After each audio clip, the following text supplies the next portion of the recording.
Good evening, and welcome along to another big show here on NVTV. Coming up on the show this evening, we have got the TV legend, Mr. Motivator, is going to be joining us. We have some great music from Pinsleep and singer-songwriter Kate Nicholson. Also, best-selling author Amanda Prowse and psychologist Emma Kenny will be with us talking regrets, and Honey Ross and Nadia Craddock from the Body Protest podcast. We'll talk to them very shortly, but let's get things underway by finding out what's happening at this year's East Side Arts Festival.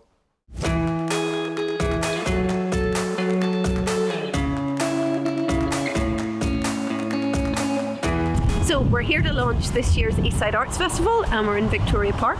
So the festival runs from the 5th to the 15th of August. We've got a mixture of live outdoors and indoors events, so in-person events, and we also have a really lovely digital online programme for anybody that would prefer to enjoy the festival from the comfort of their own home. Belfast City Council is delighted to be involved with the East Side Arts Festival. We obviously support arts, culture, community, and this is a wonderful example of bringing all these things together. Arts like this are always important, but I think post-COVID, coming out of lockdown, we realised how important they are, how important the arts are, how important community is, and how important it is to connect people together, which is the theme of this festival. We're going to be bringing people together through art, through community, and it's just a wonderful thing for us to be involved in.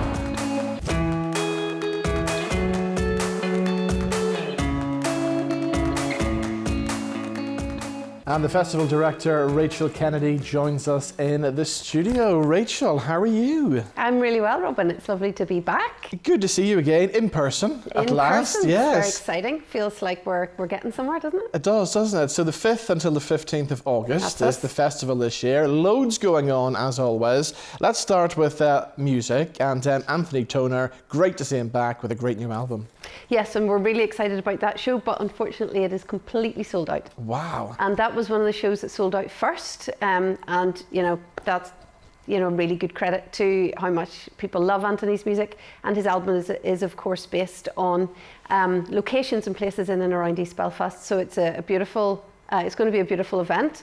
We wish we could have a few more people in the room, but if people are really big Anthony fans, we know there are a lot of them out there, then there's another opportunity to see him. So he's singing as part of a lineup which is called Under the Influence. So it's a gig that we're running in C.S. Lewis Square. It's our first foray into doing live outdoors. People that have been to the festival before know that normally we have the beautiful big top. Yeah. So this year we're going open air. Wow. And we're going to be able to have 4 nights of live music, and one of those nights is Under the Influence, which is Gareth Dunlop and Anthony Toner and a number of other fantastic musicians. And it's called Under the Influence because they're playing the songs that inspired them, that influenced them. So we're going to get a really intriguing and I think quite unique night of music with that show.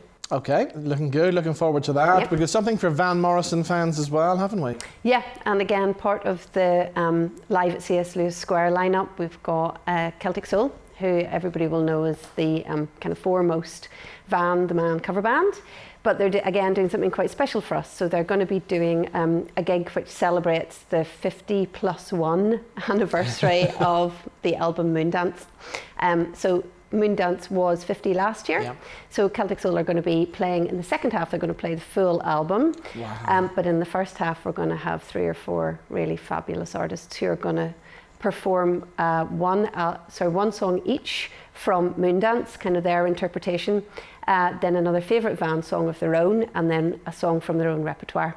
So that's going to be a lovely lineup as well. So again, quite unique. Okay, now we've got a very special tribute to Gary Moore as well, haven't we? We do as well, yes. So again, one of East Belfast's best known musicians, and an extraordinarily accomplished and talented guitar player, kind of lauded the world over. Yeah. So this year is the 10th anniversary of his passing.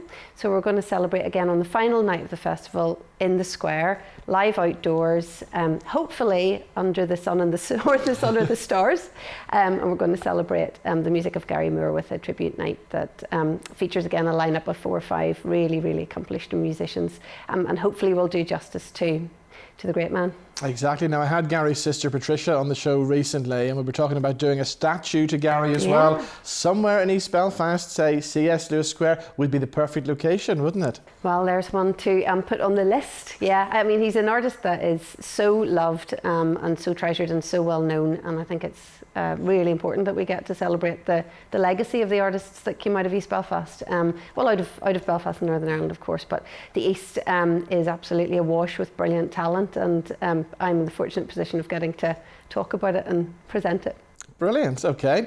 We all love Rosemary Jenkinson and her plays. Absolutely. She's back with a new one. Tell us about this. So this is really special. Rosemary has always been interested in the kind of the local unionist culture and the bonfire culture.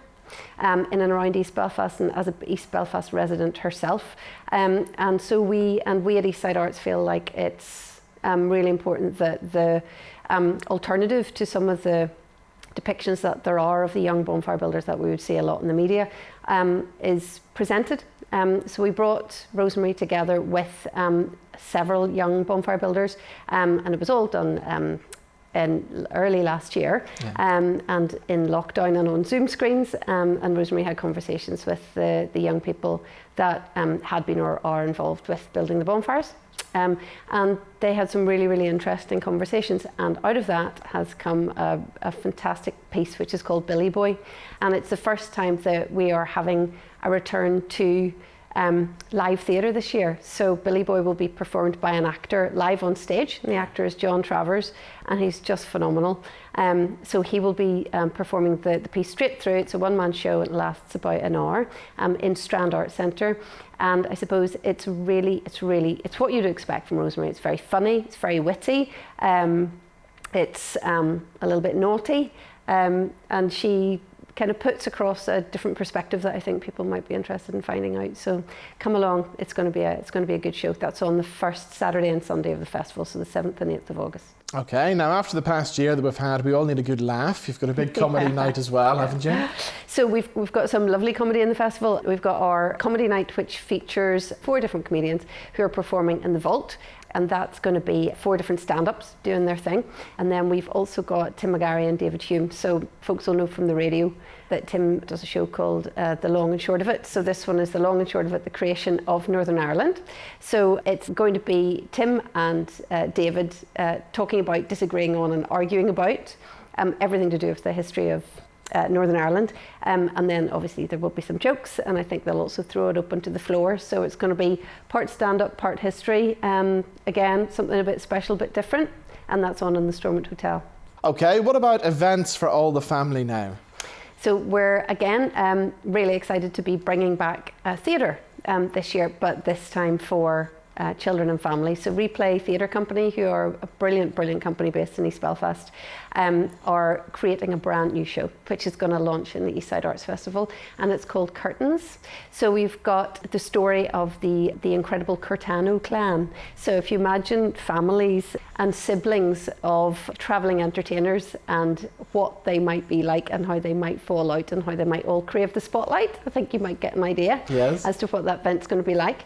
So, and it's lovely, it's having specially designed little bubbles. It's going to be in C.S. Lewis Square, and you can book a bubble of 8 or a bubble of 4, and people will be in their own little space outdoors in the square, and then the performance lasts about 35 to 40 minutes, and it's just really good fun, entertaining, kind of madcap kind of family fun by Replay, and it's suitable for ages about 6+ and families. So that again in C.S. Lewis Square, and we're delighted to be able to have another East Belfast theatre company involved, and to be able to present theatre again this year.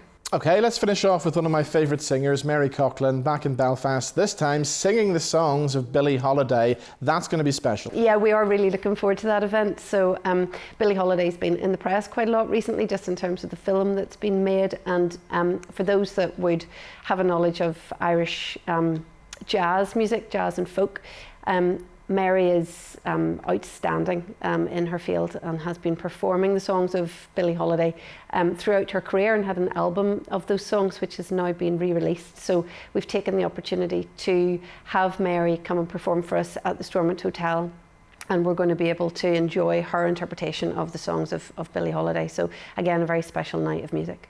Okay, great stuff. So the 5th until the 15th of August, this year's Eastside Arts Festival. If people want to get any more information, get their tickets, how do they do that? It's all on the website, so that's eastsidearts.net. And there's a little button just for the festival. Click on that. All of the events are there, dead easy. Excellent. Rachel, thank you for coming in. Thank you so much. Now let's have some brand new music, and Kate Nicholson has got a new single out called Street Lamps. We're going to chat to her in just a second after we hear the brand new single. Here's Street Lamps.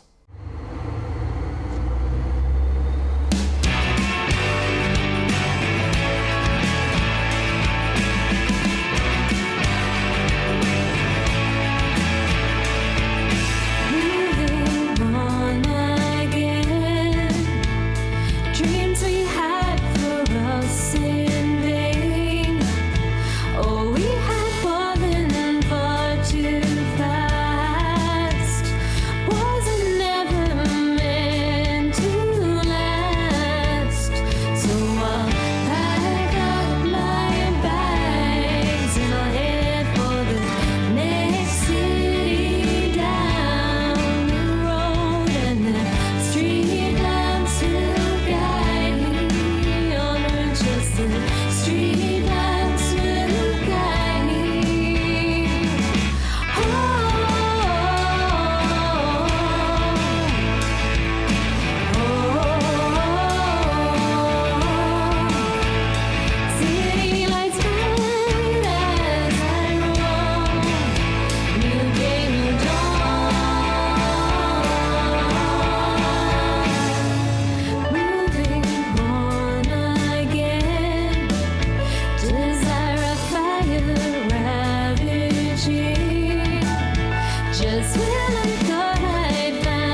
Right, we are loving that. Brand new music from Kate Nicholson. That's her brand new single. It's called Street Lamps. We're going to find out more because the lady herself joins us on the line. Kate, how are you? Hello, Robin. Thanks for having me on the show. Thank you for joining us. I know it's a pretty busy time for you at the moment. You're about to give birth any day now, aren't you? Any day. So, sorry I couldn't come into the studio, but I thought it would be better to be closer to the hospital. I think it would have been a little bit safer. Imagine if you had given birth in the studio. Well, it would make for a good news story, I guess. But you're feeling okay now? The baby's not going to drop in the next 15 minutes, no? No, hopefully not. No signs. So tell us about the new single then, Street Lamps. We're loving this. What's the story behind it? I wrote it, or finished writing it over lockdown and recorded it during lockdown as well when conditions allowed. So I suppose it was a unique time where I had more space to be a bit more creative than normal. So it's nice to be able to share it with people now. So this is part of an album, isn't it, that's coming out? That's right. The album's called Fallen from Grace, and I'm going to release that in a couple of months' time. And already it's being compared to some of the big kind of Americana artists out there as well. So I suppose that would have been kind of your major influences then. Yes, well, people have been very kind with the feedback. We've had some lovely words about the music. That Street Lamps single has been compared to like a Tom Petty sound. Americana's upbeat and hopeful, which is probably a good thing at the minute coming out of lockdown. I think we're ready for some happy music. Definitely. And then obviously you must be looking forward to time as well when you can get out there to perform your music too. Yeah, well, I actually had a nice opportunity to perform at Women's Work Festival there just a few weeks ago. It wasn't fully live, it was streamed from a live setting, but it's still quite a novelty considering there was no music at all for so long. Exactly. So what's life been like during lockdown? I mean, you're based up the north coast, aren't you? So you've got that lovely scenery up there. Well, we moved literally 1 month before the pandemic came to town. Yeah. So it was really weird at the start. We had the beach all to ourselves. It was lovely walks. It was a lovely place to be during lockdown, but I suppose like anyone else, it got a bit strange after a while. You began to miss your family and friends and so forth. So did you use the time then to be creative and do some writing and stuff like that? Definitely. I was a new mum when we moved. The wee boy was about 4 months old just when we moved. And my husband was working really long hours in the NHS at the time. So I had so much time to myself that I needed something to put my mind to. So when can we get our hands on the album then? Well, you can actually pre-order it now on my website, which is www.katenicholson.co.uk. It's okay. Now tell me something else about you as well, because you lived in Australia for a time, didn't you? Yeah, for nearly a year and a half we were out there. So it's cool country too, but I think Ireland's hard to beat. Northern Ireland is great wee place. So what about music then? Is that something you've always done right from a very young age? Yes, I've been involved in it from as long as I remember. I think my earliest musical memory was my dad had people coming over to teach us the fiddle and things like that. You can see one in the background there. Yeah, sure. Yes. I'll not claim to be able to play it very well anymore though, but it's still there. And then my brother suggested I get a guitar when I was about 17. So I started writing songs from then, really. But I never really had a chance to record them until this year. So it's been exciting to get it all down and get it off the plate, if you will, and get it out there. Tell us about the video. We saw the video too, Street Lamps there. It must have been a lot of production went into that video. Yes, well, I'm actually quite proud of it. I think one thing has led to another, which has led to another, and before you know it, you're doing music videos. But I was involved in a project this year called Mothers in Music, which was run through the OES Centre. And one of the other girls in the project is a professional dancer. So her name's Ashley McCormick. She's worked with Disney, The Lion King and Hans Zimmer. So I got her to dance, even though she was pregnant at the time. And she recruited 2 other dancers, and fair play to them. They've danced around Belfast and on the rooftop of the OES Centre, and we had a really good day. It was lovely weather for it and all. Well, it's a brilliant video, it really is. Thanks so much, Robin. Anyway, Kate, thank you for joining us on the show. We look forward to Fallen from Grace when that comes out as well. And I'll imagine there'll be another single out before that as well. Yeah, I'm excited about that. I'm going to release another one this next month, probably, or so. So I'll tell you all about that in due course. But Street Lamps is available to stream on Spotify, and the video's up on YouTube. So it's there if you look for it. All right. Well, Kate, thank you so much for joining us, and the best of luck with the single and the album. And the baby. And the baby, of course. Don't forget the baby. Thanks, Robin. Lovely to chat to you today. Bye-bye. All the best.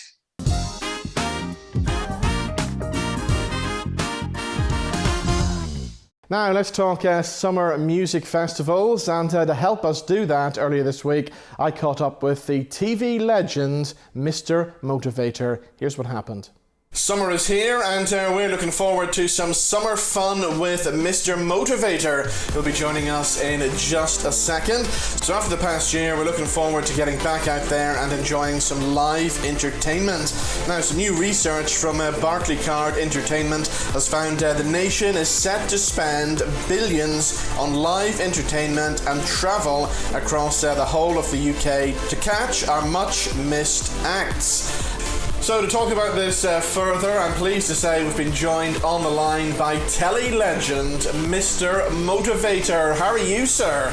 And I am so fabulous, it's unbelievable. I mean, I look at me, and the mirror talks back to me, and then I look at the mirror, and the mirror says, I hate you. You always look so good. Well, that's what I was thinking. We've been watching you on our TV screens for years, and the thing about you is you never get any older. How do you do it? Laugh. You got to laugh a lot, because remember how many muscles it uses up when you smile. And also, you know what? You got every reason to be happy. Come on.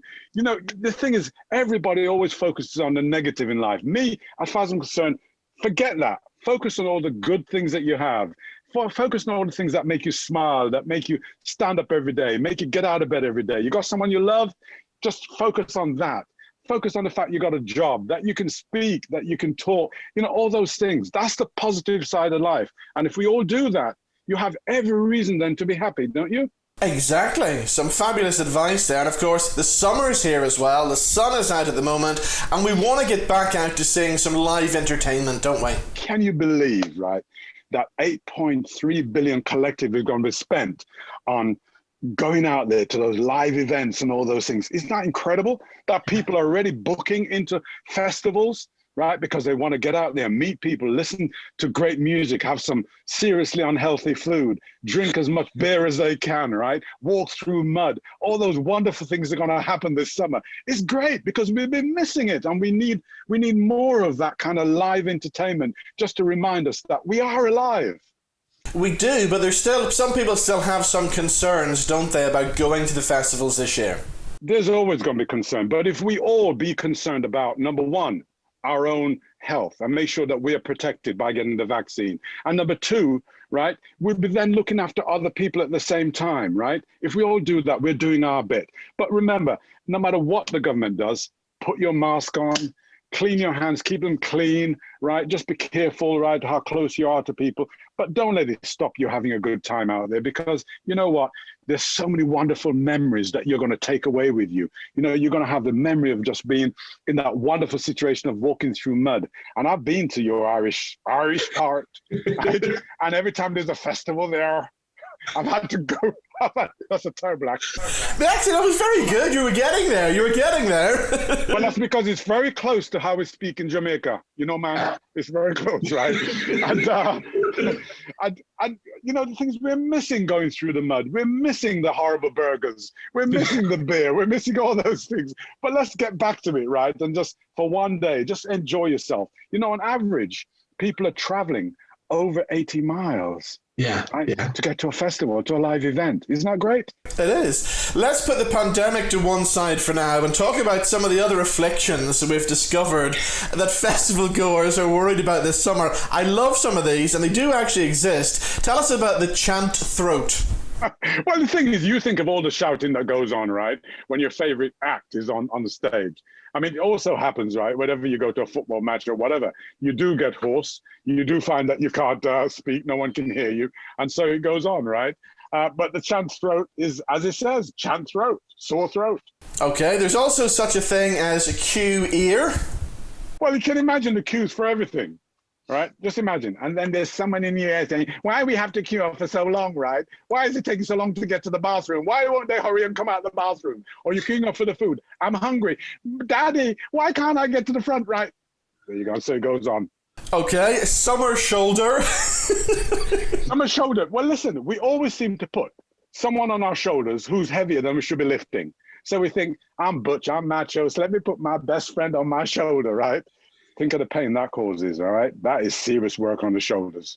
Okay, tell us some more about this specially designed routine that you've put together then. How difficult is it? It's not, because with any routine I put together, it's meant to be for everybody, no matter what your age, no matter what your ability. But what it does, it breaks it down so it's nice and easy for you to follow. Things that we normally do, whether it's actually carrying someone on our shoulders, I've done the exercise with a backpack, which has got weights in it. That gives you the feeling of your shoulders being overworked. Whether it's actually doing the welly walk, which is like a sumo walk, like it's like you're going through mud, right? So it's heavy. You bend your legs, you get down low, all right? So it's working all the different muscles. But one of the most important muscles we mustn't forget is a smile muscle. Because if you work that one, you're going to feel good forever. Now, I've been looking at the way you're sitting. Yes. And I've been thinking, we need to change that posture. So here's what I want you to do. Yeah. From now on, and everybody listening at home, make sure the soles of the feet are on the floor. That's the first thing. Now, sit up straight to the edge of the seat. Okay, imagine that there's an orange between your shoulder blades. Okay. I want you to gently squeeze out the juice of that orange, gently. Oh, see, automatically? Right? Ooh. Now, hold that position. You 4 little quick movements that you should all do, right? Because we don't use the muscles at the back very often. And it's really important that we do that. So take your hands up above your head and form a Y. So both hands are up, palms facing me, and just form a Y. Yeah. So that's Y. Remember Y. Then you come down to the shape of a W. So you bring your elbows down, force your elbows behind you, and think of that being a W. You can see the shape of a W, yes? Yeah. Hold that position. Right. Now, you drop from that position, you drop your hands down. So now your hands are facing the ceiling, right? Your thumbs are pushing behind you, right? So that gives you an L. And I'm going to just quickly show you. You're doing it. I'm sure you're doing it. Yeah. That gives you, so you got L. Okay. And then the final one, bring both hands up and stretch your arms out. That gives you straight out in line with your shoulders. That gives you a T. Think of a T. So if you start from me, you go Y, W, L, T. Those letters stand for you will live taller. What have I done? I got you to stand up straight. We're exercising the muscles at the back. So no longer you're rounding your shoulders. You're now exercising those muscles and standing up straight.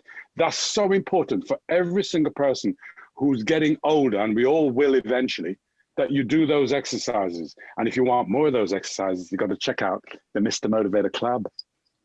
And how do we do that? Where do we find that? It's funny you should ask, right? Well, all you have to do is go online, right, at Mr. Motivator's Club. That's all. And you'll find him. And it'll be good for you, trust me. And you'll then look as good as Robin and I. Oh, thank you.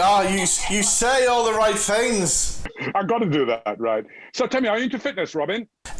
Do I look like I'm into fitness? Sadly, no, but I'm piling on the pounds and I have just become type 2 diabetes as well. So I need to do something about the fitness. I really do. Okay, well, here's all you do. Find something you enjoy that's active. Whether it's just going for a walk. You got a dog? Take the dog for a walk.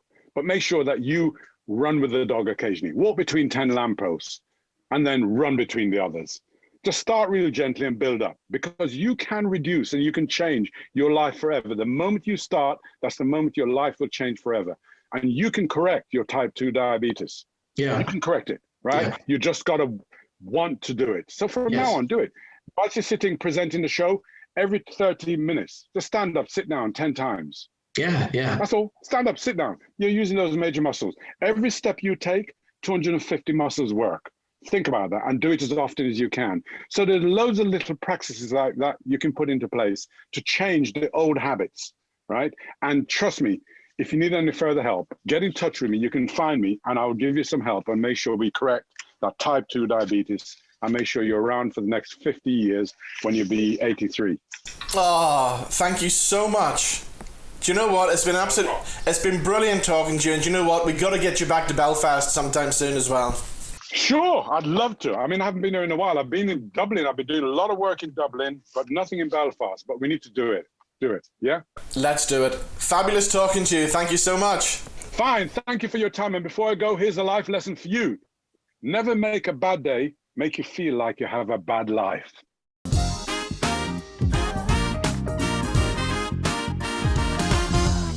Now, we're talking regrets, and earlier on this week I caught up with best-selling author Amanda Prowse and also psychologist Emma Kenny. Here they are. Okay, so the Art of Regret campaign has launched with different women sharing their innermost regrets and a number of billboards and posters that you might find splashed across some of the major cities in the UK. We're going to talk about this a little bit more because best-selling author Amanda Prowse joins us on the line, and also psychologist Emma Kenny as well. Ladies, welcome to the show. Thanks for having us. Yes. Emma, we'll start off with you. Tell us about this research then. How many ladies out there are actually dealing with regret? Oh, I mean, I think it's not just ladies, it's everybody, isn't it? But huge amounts of women say that they acknowledge that regret is a part of their life. 89% of people have said, you know, I acknowledge that it's part of my life, but also it's a lesson in disguise, which is really helpful. But quite a lot of women have said it's something that interferes with their sleep. It's something that they ruminate on, 1 to 4 hours a week, causes them problems getting to sleep, and also means that they are thinking and reflecting about the challenging times that they may have had, or feeling that some of the decisions that they've taken have not been the decisions that on reflection they would have taken. And the art of regret, and the whole premise of this campaign, is to essentially remind people that that's what life is about. It's about making a series of decisions and taking opportunities and failing and falling on our face, but knowing that every single one of those is a defining moment. So we call it the art of regret because that makes it something purposeful and hopeful. And I think that what's brilliant about Amanda Prowse's book, and Amanda in general, is there is this acknowledgement that we all carry and share the same pain, but what we use it for with purpose can be very, very life enhancing and empowering. Okay, let's bring Amanda in now because I'm dying to find out about your book, Amanda. It's out now and already it's going down very well, isn't it? Yeah, which is lovely. I think, I only write about things that are quite relatable. And I think I write about ordinary, women mainly in ordinary situations, ordinary families, because that's what I know. So I guess that's why I write it, Robin. But I think, it is going down well because regret is such a thread that runs through all of our lives, whether it's small regrets or big regrets. And it was only when we started doing the research, which I think Emma's going to touch on, that we actually understood just what an impact it does have. Those rocks in your stomach that make you feel like wish you'd made a different decision or done something differently.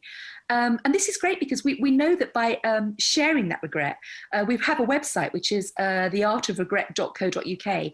Women can go on and share their regret, and hopefully it's cathartic. Just expel it, put it out there, and hopefully try and leave it behind and help you move on. So what about the process of writing the book? Was that a cathartic experience for you? Always, Robin. All my books are actually just my therapy. It saves me rather than sitting and chatting to Emma, I literally just write it down and then she reads it and then we catch up about it. But no, I think, it's, for me, it is my own personal therapy, and I can only really write about what I know. And of course I have regrets like anyone else. I look at my 16-year-old self, and the book is centered on 2 days in Bessie's life, her 16th birthday and her 53rd birthday, when at 16, like me, she thought she was absolutely going to take over the world and have this incredible life. And unlike me, marry a Bay City roller, but that's another story.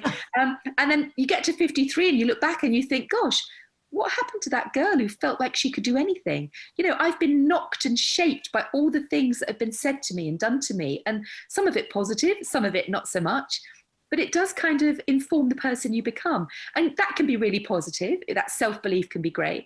But it can also work in reverse. So you start to doubt your ability and question whether you are good enough. And all those regrets that make you think, if only. But of course, regrets are so futile because there's no saying if we had made those decisions where we would have ended up and what our lives would be like. Now, you can't mention marrying a Bay City roller without me getting intrigued by that, because I was obviously good friends with the late great Les McEwen as well. I miss him so much. I brought Les to Northern Ireland quite a few times over the years, and we've had many great memories of many great gigs together. What was your story? It was the first time I remember watching Top of the Pops, laying on my tum in my uniform, just looking at them thinking, oh, I love them. I love them. I love all of them. And I love the music. And I remembered the lyrics and I wanted to dance. And I can remember saying, can I get a Bay City roller, outfit? And my parents were like, well, they didn't have the money. So it was like, what can we do? And I can remember my nan bought make me cry. My nan bought me a pair of really cheap socks off the market with their faces up the side. Not the most delightful of items. But I wore those socks and I felt $1 million, because not only was it about allegiance to a band that I adored and the music that I still love, and I do, and I hear it and it takes me back, but it was the fact that it was the first time I realised that by joining in something like loving a band or a group, I belonged to something. It wasn't just me feeling a bit fat and lonely at home. Not being the cleverest, the prettiest, the smartest, the sportiest, the richest. I was just that very average kid that just like bumbled along, literally. And I belonged to something bigger, because I could look at the people in the audiences screaming at their gigs and think, I'm one of you. You're my kind. I felt like I belonged to something. And that was really important when I was trying to find who I was and my identity and feel less lonely. Let's bring Emma back now. Emma, were you a big Rollers fan? Oh, do you know what? No, I'm just a little bit beneath too young, time frame. Too young. But what I love about what you were saying, Wanda, is that sense of belongingness is something that I think is so prevalent right now. I think we can all empathise and associate with the fact that it's probably one of the most important things of the human condition is that connectedness and belongingness. And ironically, regret allows us to acknowledge that pretty much every single human being in the room that we share, or the stadium that we're in, they relate to it. I think that's what makes it beautiful, the fact that there is an art to regret. It's about knowing that you're indelibly connected to every single experience in your life.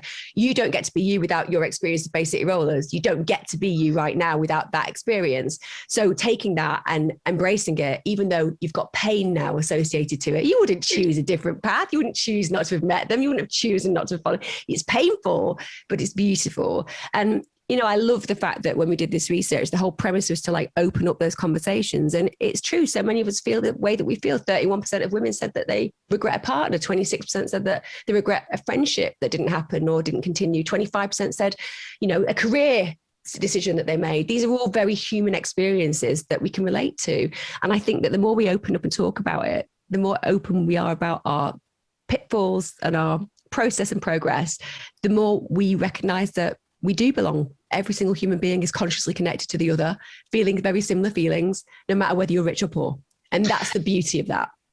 And of course, over the past 18 months, we've had more time to think about these things as well and think about these regrets, haven't we? Oh yeah, 65% of women said the lockdowns have made them really reflective and made them consider the impact that those decisions and key decisions that they've taken in their life have had on their life now. But I think that's good. I was talking to Amanda before, because we're just gabbing away all the time. And I was saying that as a human being in the past 15 months, it's totally changed who I am.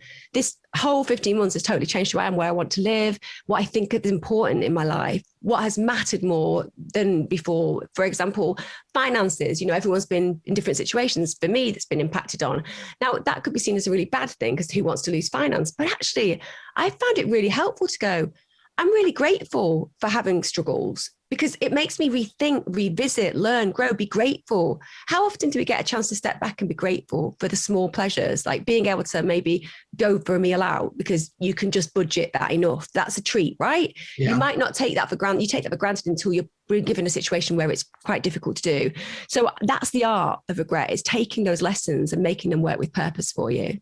Of course, the big thing to come out of this as well is not to be ashamed of our regrets as well, to get rid of that taboo and actually speak about them. I absolutely agree with you, Robin. And that we were talking about that earlier, actually, as Emma and I were saying, we were gabbing. But it is about how, as you age, those regrets do change and they get reframed almost into this learning opportunity. And it is something that doesn't need to be seen as negative. And I always assumed regret was a very negative thing to carry, like envy or whatever, whatever else really weighs us down.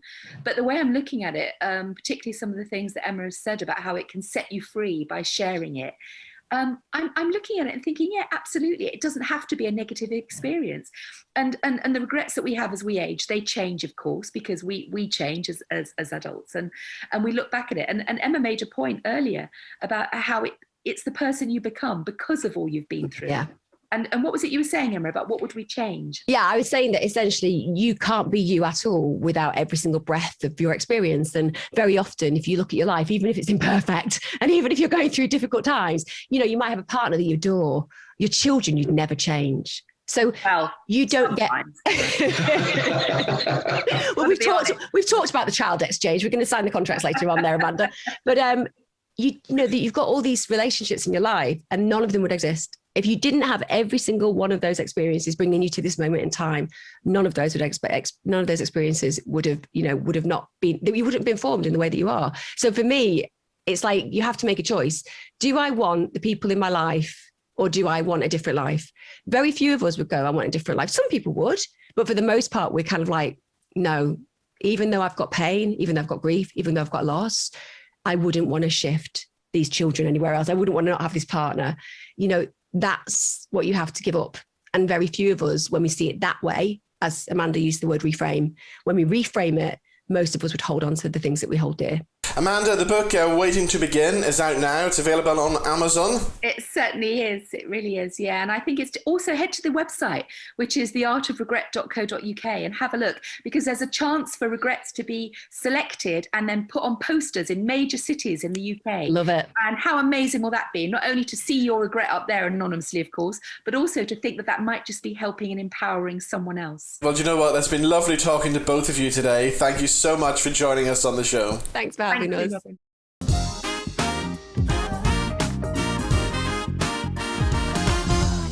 Now, earlier this week, our very own Pauline Carvall has been chatting with Honey Ross and Nadia Craddock from the podcast The Body Protest. Here's what happened. Joining us on the line is Honey Ross. She's star of Celebrity Gogglebox, body confident activist and co-host of Body Protest podcast. Nadia Craddock is also joining me. She is a body image researcher at the Centre for Appearance Research and co-host of Body Protest podcast. So Honey and Nadia, thank you so much for joining me today on the show. So why do you think there's more pressure on people to change the way they look, particularly at this time of the year, and what can contribute towards that? Okay, so there are a number of different factors that can change how we think and feel about the way we look. And new research that's come out today from Bumble has really highlighted that most people, almost 2/3 of people, are feeling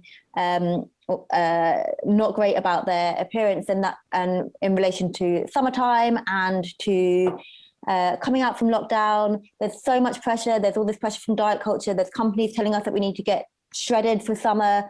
We have all of these different conversations. If you open your social media apps, they are full of unrealistic appearance standards, depending on who you follow. So there's lots of different pressures. And then when we internalize that pressure, and compare ourselves to people who we perceive to look better, it can lead us to feel really not so great.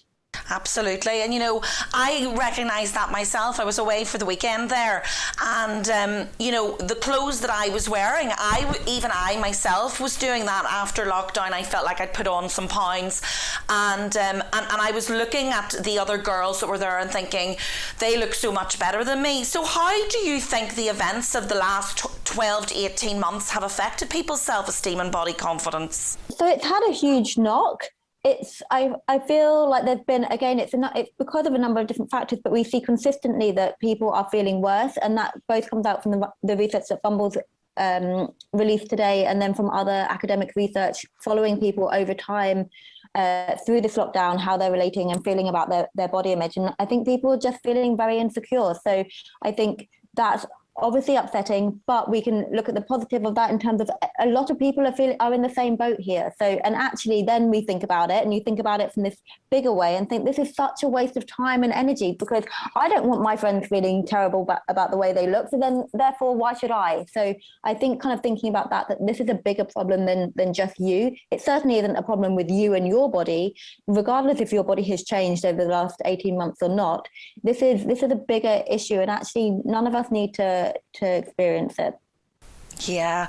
And honey, are you surprised that so many people have cancelled plans due to body anxiety? You know, unfortunately, I'm not surprised at all. I think the anxiety that a lot of people are feeling and the pressure that is put on so many people, especially this time of year, to me, it makes perfect sense. You know, as an anxious person myself, I really, you know, the statistics resonated with me, and I felt really sad at the thought of people holding themselves back from the potential of finding a wonderful love connection, because you know, it's people cancelling dates here. You are holding yourself back from the love and connection that everybody is so deserving of, for something as, you know, it's huge, body image, but for something so you know, an idea that's been fed to us by other people. Like, you know, the way we feel about ourselves has been so influenced by what is fed to us through social media, through the media in general. And it's, to me, really, you know, everybody is so worthy of a wonderful relationship. And it really breaks my heart to think that people would be holding themselves back from this. Yeah, absolutely. And, you know, you'd mentioned there how, you know, I look back to myself. I studied as an actor, and when I was doing that, I was really thin, and there was so many people who had issues with their body. I believe that was the beginning of my issues. You know, I started to worry about what I was eating and things like that. Do you think that it's, you know, when we're buying clothes and things like that, trying to make ourselves feel good, do you think that, you know, it's about choosing the right clothes for your own body and feeling good in them, and actually maybe even enhancing our curves? What's your opinion on that? I mean, I think I'm so careful with this kind of conversation because I'm growing up in a larger body. I was so told to dress for my curves and wear flattering outfits, and I'm like, why can't I just wear what I want to wear? And you know what? What is considered attractive to other people isn't necessarily my beauty standard. You know, I love my tummy in a crop top. I love showing skin that clearly not everybody loves, but it's my beauty standard. I have created my own beauty standard so I can exist happily in this world and express myself freely. And I think, you know, I think people should just feel confident to wear what they want to wear. I know it's easier said than done, but screw dressing flatteringly, you know, screw having women's bodies compared to fruit shapes and hourglasses. You know what? I don't care if I'm a pear. I'm not a pear. I'm a human woman, and I'm going to wear whatever I want to wear, you know?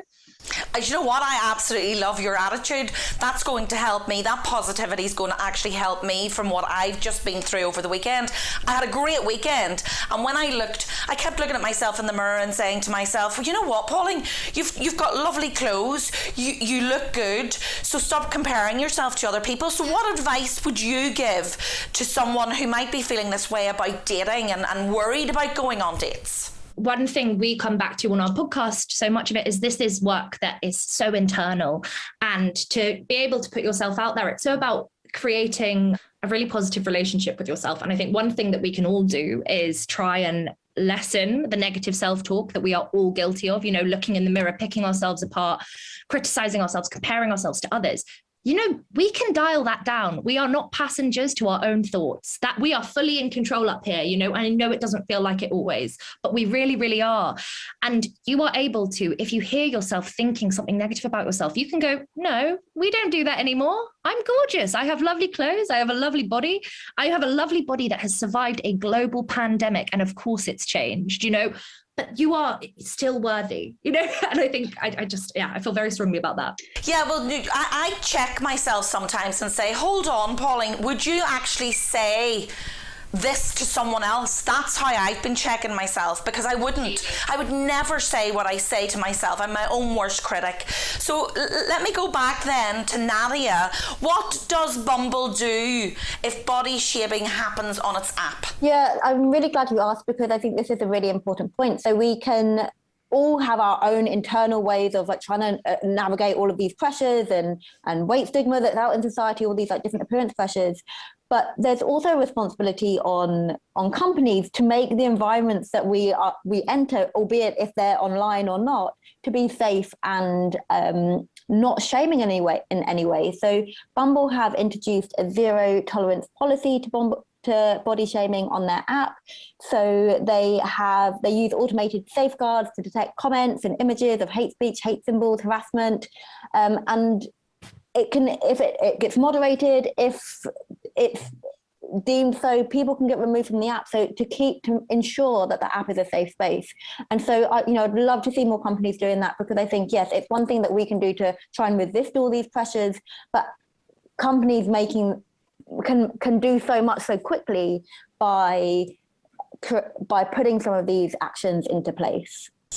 Well, listen, thank you so much for joining us today, Honey and Nadia. Thanks once again. Thank you so much for having us. Awesome, thanks for having us.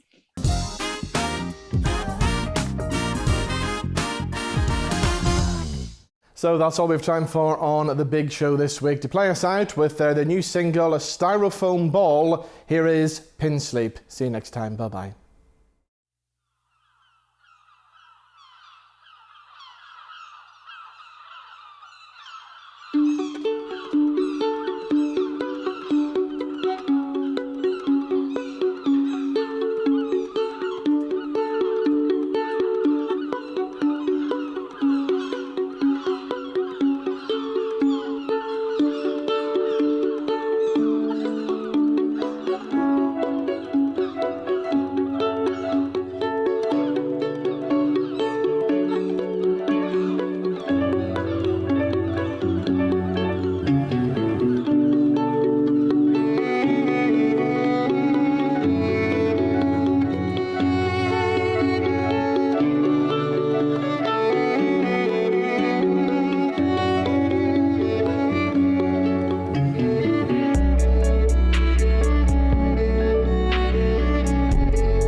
Styrofoam ball rolling on the ground.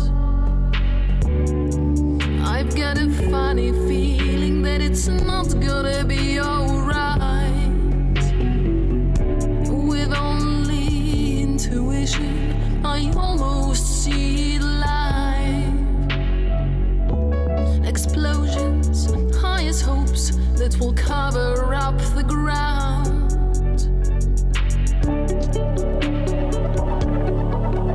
Will you ever figure out how the ball will crash, how the ball will crash, how the ball will crash, how the ball will crash, how the ball will crash, how the ball will crash.